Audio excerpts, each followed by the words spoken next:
must choose your company wisely. If you are a fool and you make friends with wise people, in a short time you will become a wise man. If you are a sheep and your friends are all lions, you will soon demonstrate the strength of a lion. Do not play with your company. Do not play with those you mingle with. In one way or the other, they will transmit what is in them in you. Hi, thanks for letting me in today. The Lord bless you. I trust that the Holy Spirit is doing mighty in your midst. We are on the 18th episode of the Dresser of Life today, the man Jesus.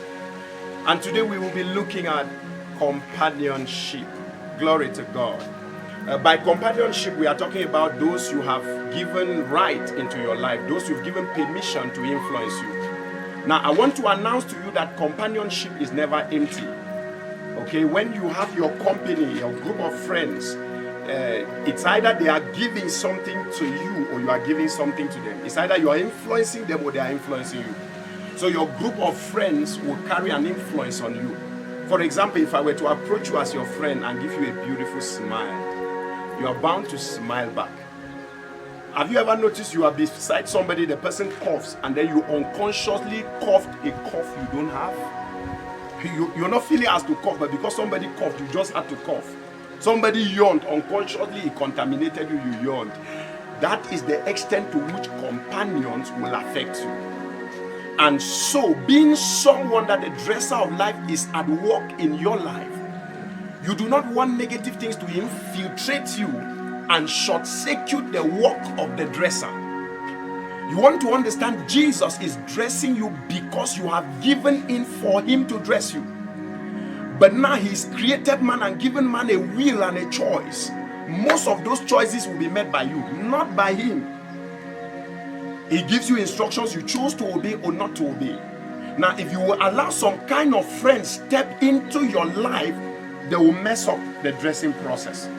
And so companionship becomes something, a delicate issue. Show me your host of friends and I will tell you what is revolving about your life. And adage says, so your company matters. When you read Proverbs, the Bible says in the book of Proverbs, it says, if you make friends with the wise, you become wise. He said, but if you make friends with fools, he said, a companion of fools shall be utterly destroyed. So you want to realize that those you keep around you matter. When God was about to start off dealing with Abraham, he approached Abraham. He said, Abraham, if I will walk with you, leave your father's house, leave your kindred, leave your nation, and go to a place I will show you. If you will excel, you got to leave. If you are now born again and you still keep the old friends you used to keep, it will be difficult for the genuine life of Christ to be born in you. If you are born again and you even find yourself in a church that lives anyhow, I will advise you to relocate. Because let me tell you, if you are struggling with fornication and everyone around you is a fornicator, it becomes difficult for you to let go fornication. If you're struggling with fornication and your company is full of those who have outgrown fornication, I can assure you, you will beat fornication in no time. That is what company does. And so you must choose your company wisely. If you are a fool and you make friends with wise people, in a short time you will become a wise man. If you are a sheep and your friends are all lions, you will soon demonstrate the strength of a lion. Do not play with your company. Do not play with those you mingle with. In one way or the other, they will transmit what is in them in you. Do you know what the Bible tells us in the book of 2 Corinthians chapter 6 from verse 14?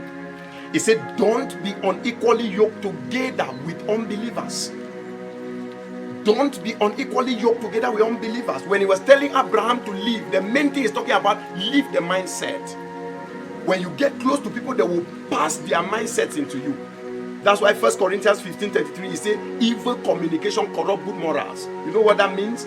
It means even if I have assembled all the good morals in me and I start exposing myself to evil communication, it will corrupt my good morals. Now you want to understand that if we put to bed two children and go and hide two of them, say in an enclosed place, and we expose these two children one to a company of bad friends and another to a company of good friends. After some time, when you come, you will realize that the one you expose to a company of bad friends is an expert in bad things.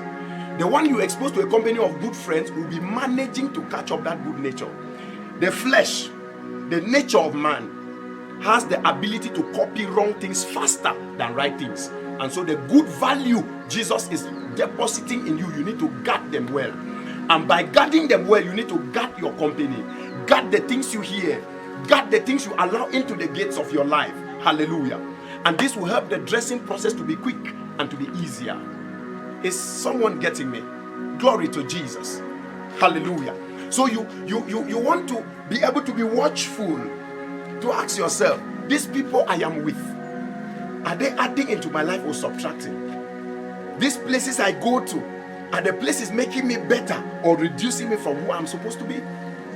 Company has a lot to do. Hallelujah. The Bible says one will chase 1,000. It said two will chase 10,000. Now, if you have the right company, you grow.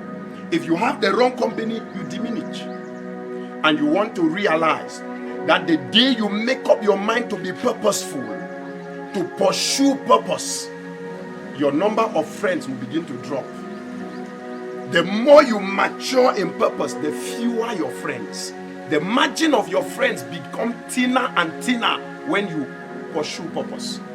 When you are a purposeless man, everybody becomes your friend. Everybody walks in and out of your life. But when you become a purposeful person, the friends drop. So from today, I want to tell you, as you make up your mind to follow Jesus in righteousness and truth, your friends, some will run away from you. But when they run away from you, understand God is helping you to shed excess load. Hallelujah. He's helping you to shed excess load. So even in church, you could be in church with people and they are not your friends. So how do you come up with a company? Your companion should be people who are going the same way you are going, who have the same vision and the same focus you have. If someone is not going your way, it could be a brother, but it should not be a friend. So we can be in the same church, having the same anointed man preach to us, but we are not friends. There are people who have given their life to Christ. They say grace here, grace there, and they live anyhow. If you want the splendor of the dresser of life, you must discipline yourself not to live anyhow. Grace, of course, empowers you to live right, not to celebrate evil. Glory to God. Choose your company in a wallowing generation, in a degrading generation. Choose your company rightly. And I can assure you, it will be an empowerment to your becoming. Glory to God. You are weak in an aspect. You're trying to rise and you are down there and some people are up. Look for those people who are up, who have already overcome what you have overcome. You are struggling to overcome. There will be additional strength to you. You know what the Bible tells us in the book of Ecclesiastes chapter 4 verse 9? It said two are better than one. So you are looking for the better one, not just any person to be your companion. He said for they will have a better reward. Verse 10, he said if they fall, the one will lift up the other. And he says, but if you are, he said, woe to him that is alone. He said, for when he falls, there will be no one to help him. In as much as you need company, because it's vital, get the right company. And I pray for you that the Lord will help you in the name of Jesus. There are many of you listening to me now. The major cracks you had in your life came because of wrong friends. There are many of you listening to me now. The scars you have, some with deadly diseases, they came because you meddled with wrong friends. Do not play with the companionship issue. And I can assure you, dressing will be well. Pray God to know who to let into your life and who not to let into your life. The heart of man is desperately wicked, is deceitful above all things. But Jesus sees the heart. He will help you repel some friends. Glory to God. May I end here today. Stay blessed. Stay in the midst of the right company. You are a lion. Meddle with lions. And you will see the strength of a lion at work in you. In Jesus' name.